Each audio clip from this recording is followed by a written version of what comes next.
Hello students, मैं जितेंद्र हमारे YouTube channel में आपका स्वागत करता हूं। जैसा कि आज फर्स्ट क्लास मेरी साइकोलॉजी की है, तो आज हम साइकोलॉजी के बारे में पढ़ेंगे कि साइकोलॉजी की जो उत्पत्ति है वो कैसे, कहां से और किसने की है। तो चलो ठीक है, क्लास शुरू करते हैं। तो आज जो हमारी फर्स्ट क्लास है वो है साइकोलॉजी की।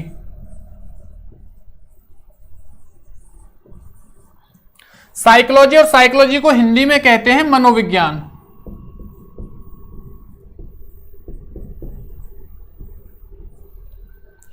समझना इस चीज को, साइकोलॉजी यानी कि मनोविज्ञान है क्या चीज। बहुत से राइटर क्या कहते हैं, जो साइकोलॉजिस्ट होते हैं वो क्या कहते हैं कि जो साइकोलॉजी पढ़ते हैं हम उससे किसी के मन के बारे में जान सकते हैं, लेकिन ऐसा नहीं है। ये मत समझना आप लोग कि मनोविज्ञान पढ़ा हिंदी में और बस समझ गए कि हाँ भाई मन के बारे में जानना, बिल्कुल गलत है ये चीजें। यानी कि साइकोलॉजी का जो मतलब होता है उसका मतलब किसी के व्यवहार के कारण उसको जानना। अगर मैं डेफिनेशन बताऊं साइकोलॉजी की क्या होती है तो समझना, किसी भी प्राणी या जानवरों के व्यवहार के कारण उसके बारे में पता लगाना क्या कहलाता है, साइकोलॉजी। यानी कि मैंने इसमें एक शब्द बताया है आपको, व्यवहार। यानी कि किसी के भी व्यवहार से उसके बारे में जानना क्या कहलाता है, साइकोलॉजी कहलाता है। तो चलो इसके हम जन्म के बारे में यानी कि इसकी उत्पत्ति के बारे में कि जो साइकोलॉजी है इसकी उत्पत्ति कहां से हुई है। अगर मैं बात करूं साइकोलॉजी की जन्म की, तो जो साइकोलॉजी का जन्म है यह दर्शन शास्त्र से हुआ है। दर्शन शास्त्र से किसने किया है, विलियम जेम्स ने। एक साइकोलॉजिस्ट हुए थे विलियम जेम्स नाम के, उन्होंने दर्शन शास्त्र से साइकोलॉजी को अलग कर दिया। देखिए दर्शन शास्त्र है क्या, दर्शन शास्त्र पहले एक बुक थी जिस बुक के अंदर एक टॉपिक था साइकोलॉजी यानी कि मनोविज्ञान। तो जैसे जैसे टाइम बदलता गया, बदलने के बाद क्या हुआ कि उन जो विलियम जेम्स थे उन्होंने कहा कि हर कोई इस बुक को ना पढ़कर सिर्फ किसको पढ़े, इस टॉपिक को पढ़े। इसलिए इन्होंने क्या किया, इस दर्शन शास्त्र से इस जो ये साइकोलॉजी सब्जेक्ट है यानी कि एक जो टॉपिक है हमारा वो बिल्कुल अलग कर दिया और इसकी एक अलग बुक बना दी। तो हमेशा रखना, एक क्वेश्चन मेरा इंपॉर्टेंट है कि साइकोलॉजी को किससे अलग किया गया, याद रखना दर्शन शास्त्र से। किसने किया, विलियम जेम्स ने किया। दूसरा क्वेश्चन क्या बनता है, साइकोलॉजी शब्द का सर्वप्रथम प्रयोग किसने किया। तो जो प्रयोग है वो किया था रूडोल्फ गोएकल ने। रूडोल्फ गोएकल ने साइकोलॉजी शब्द का सबसे पहले प्रयोग किया। कब किया था, 1590 ईस्वी में। और इन्होंने एक बुक लिखी थी जिस बुक का नाम क्या था, साइकोलॉजिया।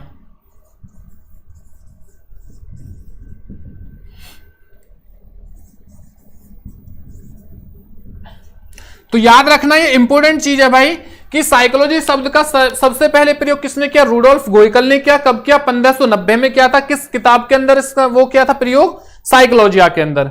ठीक है, आगे चलते हैं। जो साइकोलॉजी है यह दो शब्दों से मिलकर बनी है, दो भाषा यानी कि कौन कौन सी, लैटिन और ग्रीक भाषा के दो शब्दों से मिलकर बनी है। वो दो शब्द कौन कौन से हैं, साइके प्लस लोगस। स्पेलिंग ध्यान रखना, एग्जाम में क्वेश्चन आ चुका है। स्पेलिंग को यहां कभी वो ई है तो ए लग कर देंगे, यहां ए कर देंगे, इस चीज को हमेशा याद रखना भाई। तो अब ये तो है नहीं कि हर किसी को लैटिन या ग्रीक भाषा आती है, तो उन्होंने इन शब्दों का प्रयोग एक ऐसी भाषा में किया ताकि सब लोग इसके बारे में जान सकें। तो एक कॉमन लैंग्वेज है जो मोस्टली सभी जानते हैं, वो है इंग्लिश। तो इनका जो चेंज है यानी कि जो इन शब्दों को बदल दिया किसमें, इंग्लिश में। तो साइके को इंग्लिश में क्या कहते हैं, सोल। और जो लोगस है इसे क्या कहते हैं, स्टडी। हिंदी की बात करें अगर मैं, तो सोल को कहते हैं आत्मा और स्टडी माने अध्ययन। तो क्वेश्चन यही बनता है कि साइकोलॉजी को क्या कहा जाता है। तो साइकोलॉजी को क्या कहा जाता है, आत्मा का विज्ञान। तो आगे जैसे टाइम चलता रहा, बदलता गया, तो जितने भी साइकोलॉजिस्ट थे सभी ने अपने विचार हैं वो अलग अलग दिए। किसी ने किसी शताब्दी में कुछ कहा है और किसी ने किसी शताब्दी में कुछ कहा है।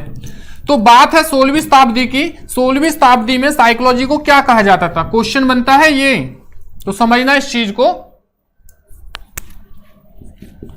16वीं शताब्दी की, तो 16वीं शताब्दी में साइकोलॉजी को आत्मा का अध्ययन या आत्मा का विज्ञान कहा जाता है। आत्मा का अध्ययन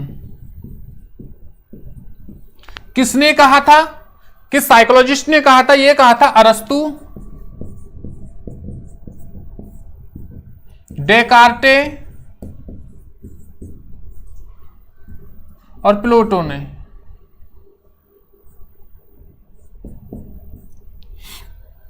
तीन साइकोलॉजिस्ट हुए थे हमारे, अरस्तु, डेकार्ट और प्लेटो।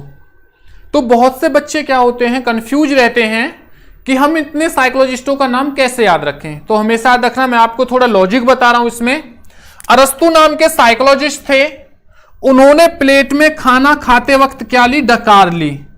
तो कभी कभी क्या होता है, फर्स्ट राइटर नाम ना दे के एग्जाम में क्या होता है, सेकंड या थर्ड में से दे देते हैं। हमेशा याद रखना, 2 राइटर तो हमेशा याद रखना। अगर आपको किसी में 3 भी होंगे, 4 भी, पिछले 3-4 मत याद रखना, लेकिन 2 तो हमेशा याद रखना। तो अरस्तु नाम के साइकोलॉजिस्ट ने क्या की भाई? अरस्तु नाम के व्यक्ति ने प्लेट में खाना खाते वक्त, प्लेट यानी प्लेटो, क्या ले ली? डकार लिया, डेकार्टे। तो तीनों चीज नाम के लिए याद हो गए भाई। तो 16वीं शताब्दी जब इन्होंने कहा कि जो साइकोलॉजी है, जब हम साइकोलॉजी पढ़ते हैं तो किसी की आत्मा के बारे में जान सकते हैं, तो इनसे क्वेश्चन किए गए कि चलो आपने ये चीज कह दी, हम ये चीज मान रहे हैं कि आत्मा के बारे में जान सकते हैं, लेकिन क्या कभी आपने आत्मा को देखा है? अगर आपने आत्मा को देखा है तो आत्मा होती कैसी है, दिखने में कैसी होती है? उन्होंने क्या किया, इनसे जब अरस्तु जी इनसे जब क्वेश्चन किए गए तो ये उनका आंसर नहीं दे पाई, जिसके कारण क्या हुआ, जो ये डेफिनेशन है वो 16वीं शताब्दी के अंत में क्या कर दी? अमान्य कर दी।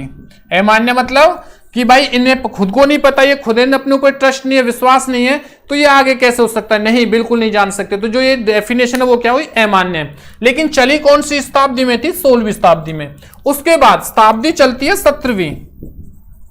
17वीं शताब्दी में साइकोलॉजी को क्या कहा जाता है? तो 17वीं शताब्दी में साइकोलॉजी को मन या मस्तिष्क का अध्ययन कहा जाता है। तो क्वेश्चन बनता है 17वीं शताब्दी में साइकोलॉजी को क्या कहा जाता है? तो हमेशा याद रखना, 17वीं शताब्दी में साइकोलॉजी को मन या मस्तिष्क का अध्ययन कहा जाता है। ये कहा किसने है? किस साइकोलॉजिस्ट ने कहा है? तो याद रखना, ये कहा है पंपोलॉजी ने। किसने कहा है? पंपोलॉजी ने। और इनका जो साथ है वो किसने दिया था? वो दिया था Berkeley, Thomas read, John Locke.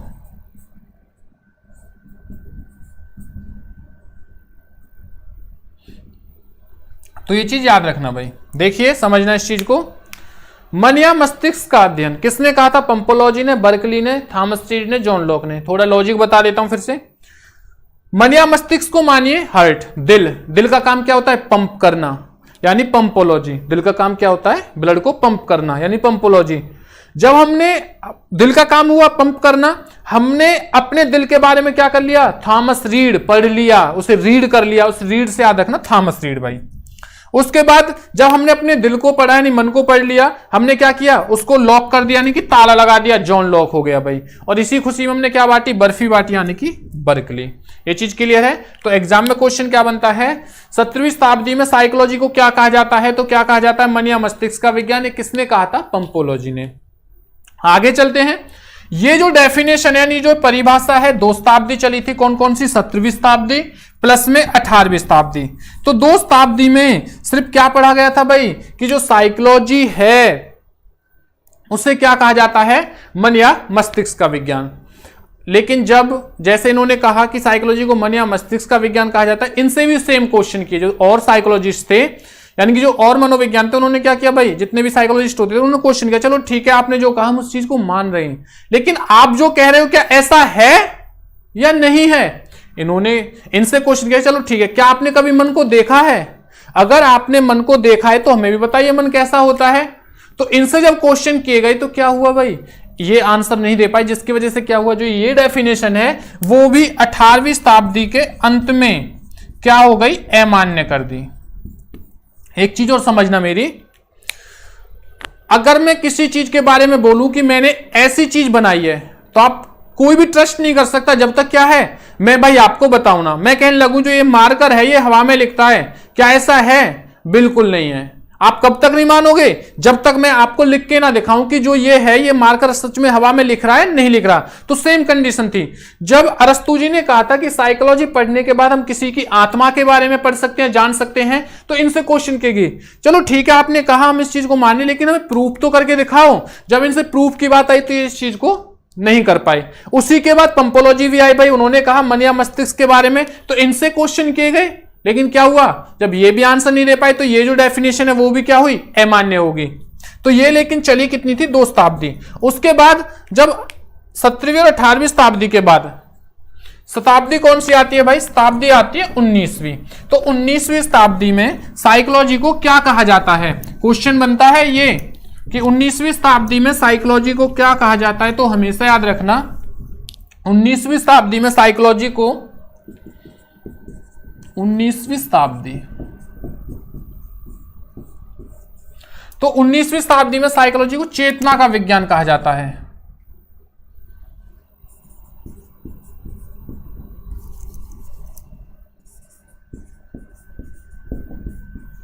चेतना का अध्ययन या विज्ञान। अब ये किसने कहा है, ये कहा है विलियम वुंट ने, और इनका साथ दिया है विलियम जेम्स ने। विलियम वुंट और विलियम जेम्स ने। चेतना का अध्ययन, तो विलियम वुंट से क्वेश्चन किए गए, चलो ठीक है आपने कहा तो है चेतना का अध्ययन, लेकिन क्या ये सच में ऐसा है जो आप कह रहे हो? तो मन का जब हम आगे साइकोलॉजी पढ़ेंगे तो उसमें क्या पढ़ेंगे, जो मन है उसे 3 भागों में डिवाइड कर रखा है, चेतन, अचेतन और अर्धचेतन। तो ये भी तो भाई मन का, चेतना जो पार्ट है वो भी तो मन का एक पार्ट है, यानी एक भाग है। जब मन को साइकोलॉजी से मन के बारे में नहीं जान सकते तो मन के एक हिस्से के बारे में कैसे जान सकते हैं? तो भाई क्या हुआ, जो ये डेफिनेशन है यानी कि जो ये परिभाषा है वो क्या हो गई, अमान्य होगी। कब? 19वीं शताब्दी के अंत में, यानी कि 19वीं शताब्दी के अंत में क्या हुई, ये परिभाषा अमान्य कर दी कि साइकोलॉजी से हम चेतना के बारे में, यानी चेतन जो हमारा मन है उसके बारे में नहीं जान सकते। तो एक साइकोलॉजिस्ट हुए थे, कौन, मैकडूगल नाम के, उन्होंने कहा कि बड़ी दुर्भाग्य वाली बात है कि जो साइकोलॉजी जैसे शब्द को चेतना के साथ जोड़ा जा रहा है, यानी कि साइकोलॉजी को चेतना शब्द के साथ जोड़ा जा रहा है। तो धीरे धीरे ऐसे चले तो भाई क्वेश्चन क्या बनता है, समझना चीज को। चेतना शब्द की निंदा, चेतना शब्द की निंदा किसने की थी, मैकडूगल ने। मैकडूगल ने चेतना शब्द की निंदा की, और निंदा करने के बाद में इन्होंने एक बुक लिखी। उस बुक का नाम क्या था, उस बुक का नाम था outline of psychology, outline of psychology. तो क्वेश्चन क्या बनता है, क्वेश्चन बनता है चेतना शब्द की निंदा किसने की थी। तो याद रखना चेतना शब्द की निंदा की थी मैकडूगल ने, किस बुक के अंदर की थी, आउटलाइन ऑफ साइकोलॉजी के अंदर। यहां से जो क्वेश्चन, तो इन्होंने 16 नंबर पृष्ठ पर, 16 नंबर, पेज नंबर 16 पर चेतना शब्द की निंदा की थी। इन्होंने कहा था अगर किसी को यह पढ़ना हो कि क्या मैंने निंदा की है, क्या मैंने किसी को कहा है, अगर किसी को भी जानना हो तो वो आप लोग मेरी बुक उठाएं आउटलाइन ऑफ साइकोलॉजी, और उस बुक में 16 नंबर पृष्ठ को खोलें और खेलने के बाद में पढ़ सकते हो कि मैंने निंदा क्या की है और किस लिए की है। तो ये चीज क्लियर हुई आपकी।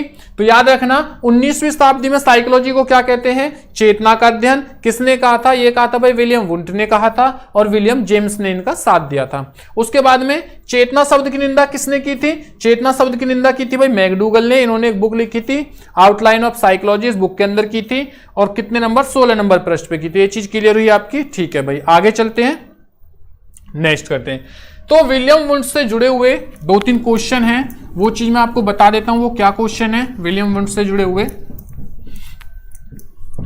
अगर कभी क्वेश्चन आ जाए, और एग्जाम में हर बार आता है, याद रखना, अगर मैं बात करूं टीजीटी, पीजीटी या पीआरटी की। तो इसी साइकोलॉजी की बिल्कुल शुरुआत से, यानी कि जीरो से क्या होता है, हर बार क्वेश्चन एग्जाम में क्वेश्चन आता है, चाहे वो लेवल कोई सा भी हो, फर्स्ट हो, सेकंड, थर्ड, हर बार एग्जाम में क्वेश्चन आता है भाई। तो समझना इस चीज को। अगर बात आ जाए प्रयोगात्मक मनोविज्ञान के जनक, प्रयोगात्मक मनोविज्ञान के जनक किसे कहा जाता है, तो याद रखना विलियम वुंट को, हमेशा याद रखना विलियम वुंट को। प्रयोगात्मक मनोविज्ञान का जनक किसे कहा जाता है, विलियम वुंट को कहा जाता है। अगर दूसरा क्वेश्चन आ जाए, प्रथम मनोविज्ञान प्रयोगशाला कब, कहां, किसने स्थापित की, तो याद रखना ये की थी विलियम वुंट ने। कब की थी, 1879 ईस्वी में। कहां पे की थी, जर्मनी के अंदर। कहां पर की थी, जर्मनी में। जर्मनी के अंदर एक स्थान है, कौन सा, लिप्जिंग स्थान।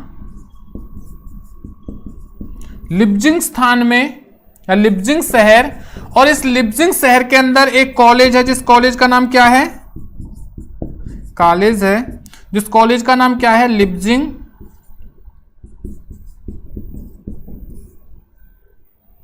विश्वविद्यालय।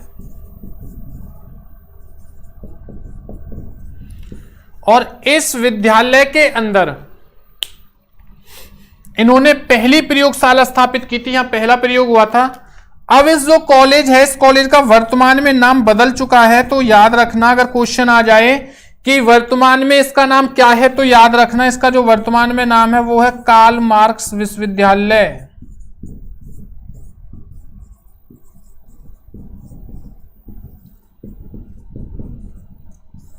कार्ल मार्क्स विश्वविद्यालय, ये हमेशा याद रखना। तो मैं दोबारा बता देता हूं एक बार भाई। प्रयोगात्मक मनोविज्ञान का जनक किसे कहा जाता है, विलियम वुंट को कहा जाता है। प्रथम मनोविज्ञान प्रयोगशाला किसने स्थापित की थी, विलियम वुंट ने की थी। कब की थी, 1879 ईस्वी में की थी। किसने, कब, सॉरी कहां पर की थी, जर्मनी के अंदर की थी। जर्मनी के अंदर एक शहर है लिप्जिंग शहर, और इस लिप्जिंग शहर के अंदर एक कॉलेज था, लिप्जिंग विश्वविद्यालय, जिसका वर्तमान में नाम बदल चुका है, जिसका नाम क्या है, कार्ल मार्क्स विश्वविद्यालय। अब की बार भी जो ये क्वेश्चन है, ये एग्जाम सीटेट के अंदर आया था, सॉरी एस्टेट के अंदर, एस्टेट के अंदर आया था भाई। तो ये हमेशा याद रखना। क्लियर है चीज। आगे चलते हैं भाई। इसी में अगर क्वेश्चन आ जाए, ये तो होगी प्रथम पूरे विश्व की बात, कि दूसरी प्रयोगशाला कब, कहां, किसने स्थापित की। दूसरी तो हमेशा याद रखना, जो दूसरी है वो की थी विलियम वुंट ने की थी, सॉरी विलियम जेम्स ने की थी। दूसरी किसने की थी, विलियम जेम्स ने की थी। और कहां पर की थी, वो की थी इंग्लैंड में भाई। तो याद रखना, अगर मैं बात करता हूं दूसरी मनोविज्ञान प्रयोगशाला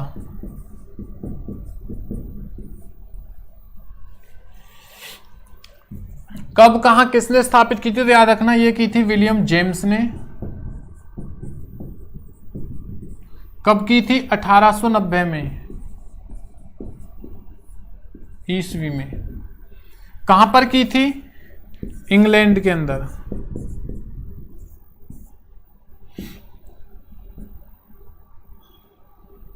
और उस कॉलेज का नाम क्या है, कैम्ब्रिज। कॉलेज का नाम क्या है, कैम्ब्रिज विश्वविद्यालय, कैम्ब्रिज विश्वविद्यालय। ये हमेशा याद रखना। अगर दूसरी की बात आ जाए, पहली की थी विलियम वुंट ने की थी, और दूसरी किसने की है, विलियम जेम्स ने 1890 ईस्वी में। कहां पर की थी, इंग्लैंड के अंदर। कॉलेज का नाम क्या है, कैम्ब्रिज विश्वविद्यालय। अगर बात आ जाए भारत के, भारत में प्रथम मनोविज्ञान प्रयोगशाला कब कहां किसने स्थापित की थी? तो याद रखना भारत में जो प्रथम मनोविज्ञान प्रयोगशाला है वो की थी एन सेनगुप्ता ने। कब की थी? 1915 ईस्वी में। कहां पे की थी? कोलकाता के अंदर या कलकत्ता के अंदर भाई, ये हमेशा याद रखना।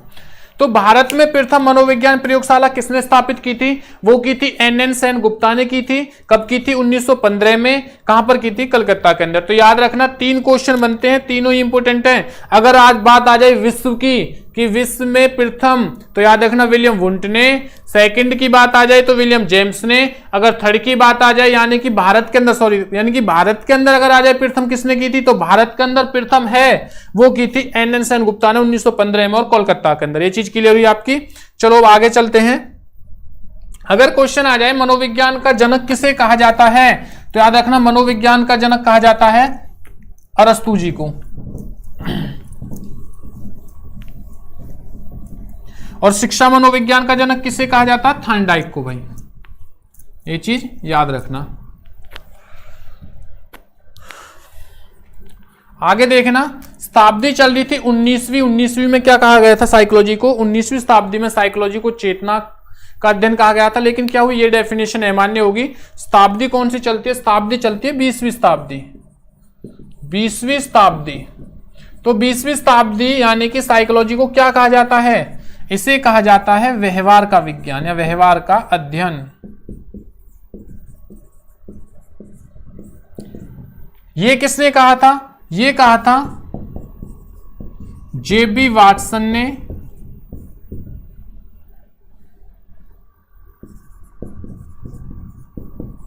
थॉर्नडाइक ने,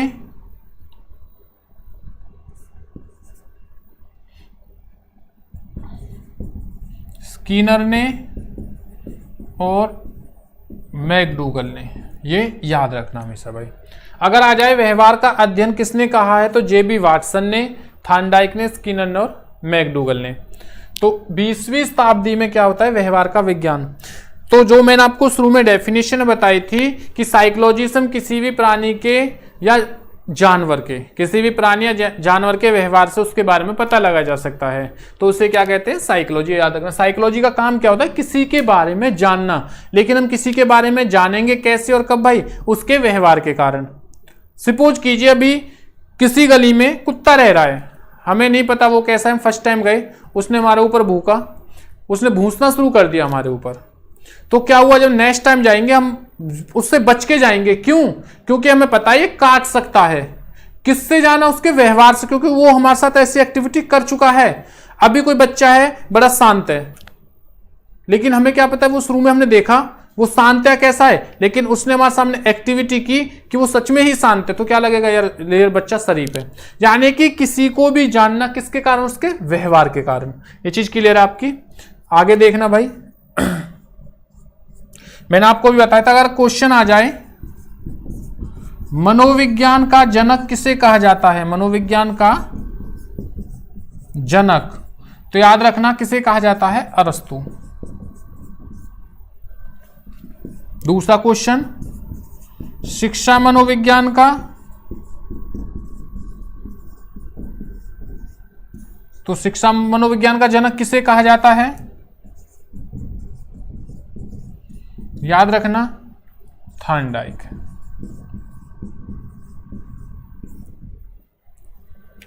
ये चीज क्लियर है। अगर एग्जाम में कभी आपसे पूछ लिया जाए कि वर्तमान में साइकोलॉजी को क्या कहते हैं, तो याद रखना वर्तमान में भी क्या कहते हैं? व्यवहार का विज्ञान। यानी आज भी हम किस शताब्दी को, किसकी डेफिनेशन पढ़ रहे हैं? जेबी वाटसन की। या अगर बात आ जाए कि 21वीं शताब्दी में, यानी कि 21वीं शताब्दी में साइकोलॉजी को क्या कहा जाता है, तो याद रखना व्यवहार का विज्ञान। यानी कि आज जो हम वर्तमान में पढ़ रहे हैं वो कौन सा, क्या चीज पढ़ रहे हैं भाई? वो पढ़ रहे हैं हम व्यवहार का विज्ञान। ये चीज क्लियर हुई आपकी। तो चलो ठीक है, अब आगे बढ़ते हैं भाई। इसी में ये हमेशा याद रखना भाई, आपका एग्जाम कोई भी हो, कोई किसी भी स्टेट का चाहे टेट हो, चाहे मैं बात करूं स्टेट हरियाणा की बात करूं या यूपी की करूं या राजस्थान की करूं, दिल्ली की करूं, ये हमेशा याद रखना साइकोलॉजी हर किसी टेट के लिए, यानी कि जो भी टीचर भाई जहां लगना चाह रहा है उसके लिए साइकोलॉजी बहुत जरूरी है। तो आप लोगों की जो पहले परेशानी थी कि सर साइकोलॉजी हमें याद नहीं होती, डेफिनेशन याद नहीं होती है, वो सारी चीज आप भूल जाइए, बस जुड़े रहिए, सारी क्लासें लेना भाई हमारे यूट्यूब चैनल से, तो आप सभी को साइकोलॉजी में कोई परेशानी नहीं होगी, कोई प्रॉब्लम नहीं होगी। चलो ठीक है, आगे बढ़ते हैं भाई। कुछ परिभाषाएं हैं, कुछ क्या है परिभाषा। जो फर्स्ट परिभाषा है वो क्या है, इस चीज को समझना।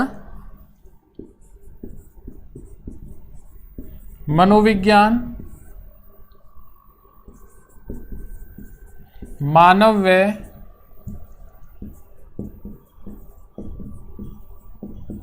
पशुओं के व्यवहार का अध्ययन कराता है। मनोविज्ञान मानव व पशुओं के व्यवहार का अध्ययन कराता है, ये किसने कहा है? तो याद रखना ये जो डेफिनेशन है, ये परिभाषा किस राइटर ने दी थी? वो दी थी मॉर्गन ने।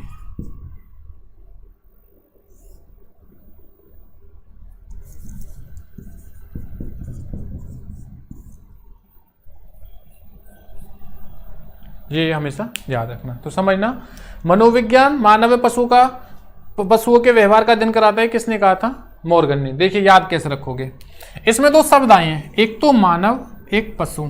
दोनों ही क्या चीज है भाई? दोनों ही सजीव हैं। इस चीज को समझना, याद करने का लॉजिक बता रहा हूं, किस तरीके से याद करोगे। दोनों ही क्या है? सजीव है। एक टाइम आने के बाद क्या है? मानव भी मर जाता है और पशु भी क्या होता है भाई? मर जाता है, नाशवान है। दोनों के दोनों क्या है? नाशवान है। ये चीज समझना। मरने से याद रखना मॉर्गन, मरने से क्या याद रखना? मॉर्गन। तो आप डेफिनेशन कभी नहीं भूल सकते। जहां भी मानव पशु की बात आए, दोनों क्या होंगे? नाशवान है, सजीव है, जीते हैं, लेकिन एक टाइम बाद क्या हो जाएंगे? मर जाएंगे, नाशवान हो जाएंगे भाई। तो यानी मर गए से याद रखना मॉर्गन। ये चीज क्लियर है? ठीक है भाई। दूसरा जो डेफिनेशन है, दूसरी वो समझना। सेकंड डेफिनेशन क्या है?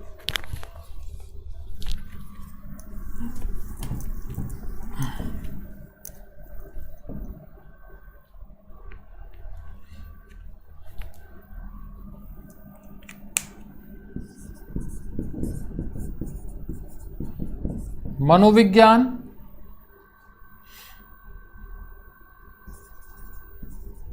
व्यवहार का धनात्मक या सकारात्मक अध्ययन कराता है।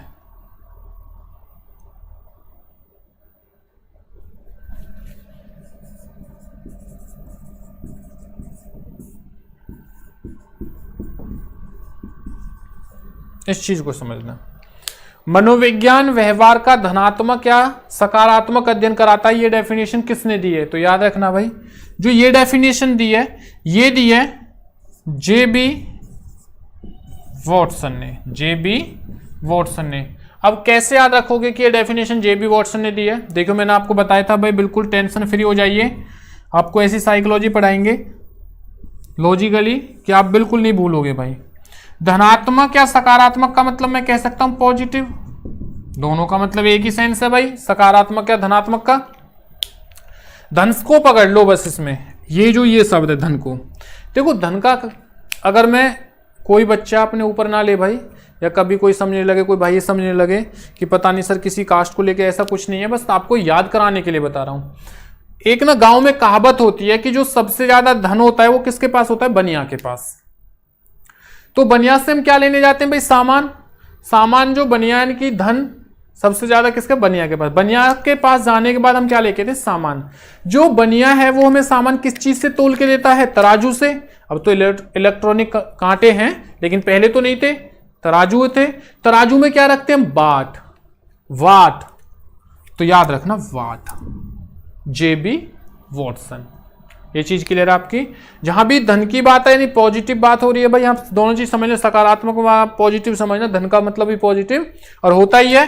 तो याद रखना क्या है, धन किसके पास होता है सबसे ज्यादा, बनिया के पास। और बनिया क्या लेके आते हैं भाई, बनिया के सम सामान किससे लेके, वाट से तुलवा के लेके, JB वॉटसन हो गए। क्लियर है ये चीज, दो डेफिनेशन आपको।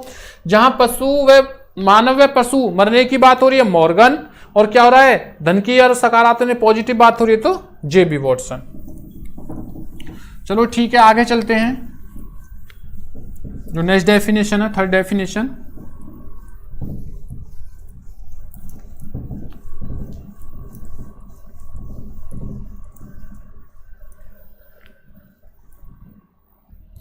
तो समझना भाई हमारी तीसरी डेफिनेशन जो है वो क्या है, मनोविज्ञान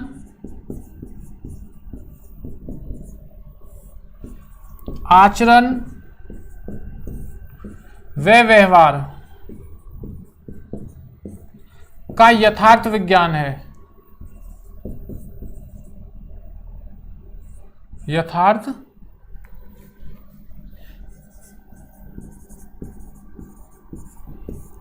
अध्ययन कराता है या विज्ञान है। समझना इस चीज को, मनोविज्ञान आचरण व व्यवहार का यथार्थ विज्ञान है, यथार्थ अध्ययन कराता है। ये डेफिनेशन किसने दी, इस चीज को समझना। जो ये डेफिनेशन है भाई वो दिया मैकडूगल ने। किसने, मैकडूगल ने। कैसे याद रखोगे इस चीज को समझना, देखिए इसमें दो शब्द आ रहे हैं, आचरण से याद रखना आचार, यथार्थ माने क्या होता है, सत्य।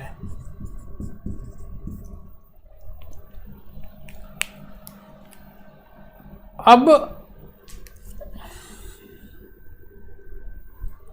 जो ये अचार है, किसी ने सत्य ही कहा है कि अचार कभी बरसात के मौसम में नहीं डालना चाहिए, यानी सावन के महीने में। क्यों, क्योंकि वो खराब हो जाएगा।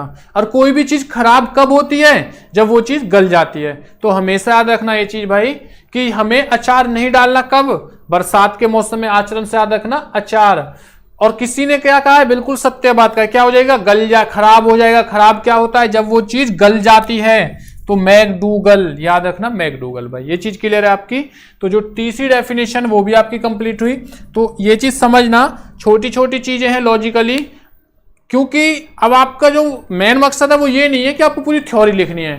आपका मेन मकसद ये है कि एग्जाम में सिर्फ आपको क्लिक करना है कि राइट जो आंसर है वो क्या है और कौन सा है। उसके लिए इन शब्दों को बस जोड़ के रखिए एक दूसरे से।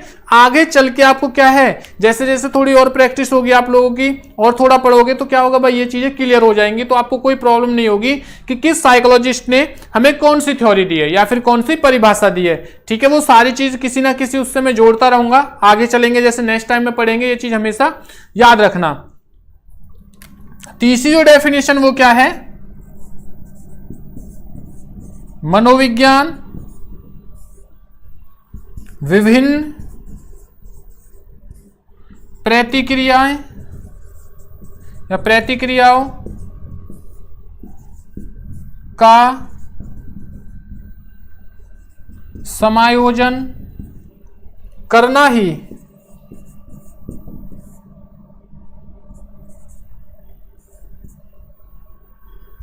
मनोविज्ञान है। इस चीज को समझना। देखिए, मनोविज्ञान विभिन्न प्रतिक्रियाओं का समायोजन करना ही क्या है, मनोविज्ञान है। तो आप इसे कैसे याद रखोगे, किसने कहा है, तो याद रखना ये कहा है स्किनर ने। याद कैसे रखोगे किसने कहा है भाई, देखिए इसमें शब्द आ रहा है प्रतिक्रिया समायोजन। दोनों का प्रतिक्रिया मतलब क्या है कि भाई बहुत सारे रिएक्शन करना, समायोजन का क्या है, अपने आप को वहां पे ढालना। ये चीज कैसे याद रखोगे, तो देखिए एक जानवर ऐसा है कि वो जहां जाता है ना ऐसा ही हो जाता है, बिल्कुल उसी की तरह, जिस जगह गया वैसा ही हो जाना। तो वो कौन सा जानवर है, वो है गिरगिट। गिरगिट जौन सी जगह गया, जिस जगह गया वो वैसा ही हो गया। तो गिरगिट अपने आप को वहां ढालता कैसे है, हमेशा देखना उसके साथ समायोजन तालमेल कैसे बिठाता है भाई, अपने रंग से। तो उसका रंग जो है वो किस पे चेंज होता है, वो किससे चेंज करता है, स्किन से। तो स्किन से याद रखना स्किनर की, यानी कि प्रतिक्रिया और समायोजन। और एक चीज याद रखना, जहां भी ये दोनों शब्द दिख जाए आपको, प्रतिक्रिया समायोजन, 95% आपके स्किनर ही क्या होगा, उसका आंसर होगा। ये चीज क्लियर है। तो साइकोलॉजी के बारे में भाई मैं आपको सारी चीज बता चुका हूं। साइकोलॉजी की जन्म कैसे हुआ, कहां से इसकी उत्पत्ति हुई, कैसे हुई, किस साइकोलॉजिस्ट ने किस शताब्दी में क्या कहा है क्या नहीं कहा, वो सारी चीज मैं आपको बता चुका हूं। तो चलो एक इसकी ट्रिक और है भाई, क्योंकि कभी कभी क्या होता है एग्जामिनर सीधा पूछ लेता है क्वेश्चन कि साइकोलॉजी को किस शताब्दी में क्या कहा गया है। देखो मौसम सावन का मौसम में सबसे ज्यादा जो चलते हैं वो चलते हैं आम। आम का महीना होता है भाई, सबसे ज्यादा आम फल चलता है। और फल चलने में क्या कहते हैं, घर वाले कहते हैं आम बड़ा ध्यान से खा, क्या है कहीं तेरे कपड़े खराब ना हो जाएं। तो याद रखना इसकी जो ट्रिक है वो क्या है। तो इसकी जो ट्रिक है वो है आम चाव। आम क्या है, हमें चाव से खाना है, चबा चबा के खाना है, ये याद रखना। ट्रिक में समझना। देखो किस शताब्दी में क्या कहा गया है। बात हो रही है 16वीं शताब्दी की। तो 16वीं शताब्दी में क्या कहा गया है, आ से याद रखना आत्मा। आत्मा का अध्ययन किसने कहा था, अरस्तु जी ने। क्लियर है। 16वीं शताब्दी में आ से याद रखना आत्मा। आत्मा का अध्ययन किसने कहा था, अरस्तु ने। किसमें, 16वीं शताब्दी में। मैं से याद रखना। अब बात हो रही है मैं की, मन या फिर क्या है भाई मस्तिष्क। ये किसने कहा था, ये कहा था, अगर मैं बात करूं ये किसने कहा था, ये कहा था पंपोलोजी ने। ठीक है, ये चीज क्लियर हुई। कौन सी शताब्दी की बात है, 17वीं प्लस 18वीं शताब्दी। अब बात आ रही है चा से भाई याद रखना। देखिए चा से याद रखना, अगर मैं चा की बात करूं, चा से याद रखना च यानी कि चेतना। चेतना किसने कहा था भाई, चेतना कहा था विलियम वुंट ने। किसने, विलियम वुंट ने। कब कहा था, 19वीं शताब्दी में। शताब्दा वैसे याद रखना व्यवहार किसने कहा था, जेबी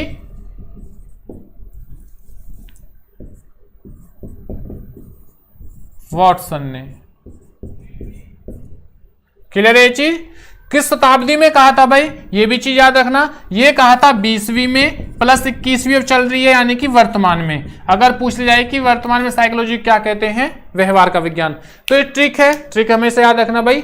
आम चाव से में खाने हैं, तो याद रखना आ से याद रखना आत्मा। किस शताब्दी में, 16वीं शताब्दी में। किसने कहा था, अरस्तु जी ने कहा था। मैं से याद रखना मन या मस्तिष्क, किसने कहा था, पंपोलोजी ने कहा था। कब, 17वीं और 18वीं शताब्दी के अंदर कहा था। 19वीं शताब्दी में क्या कहा गया था, चेतना का विज्ञान। ये किसने कहा था भाई, विलियम वुंट ने कहा था। उसके बाद में व्यवहार, वैसे क्या है व्यवहार का विज्ञान, किसने कहा था, जेबी वॉटसन ने कहा था। किस शताब्दी में, 20वीं और 21वीं शताब्दी में।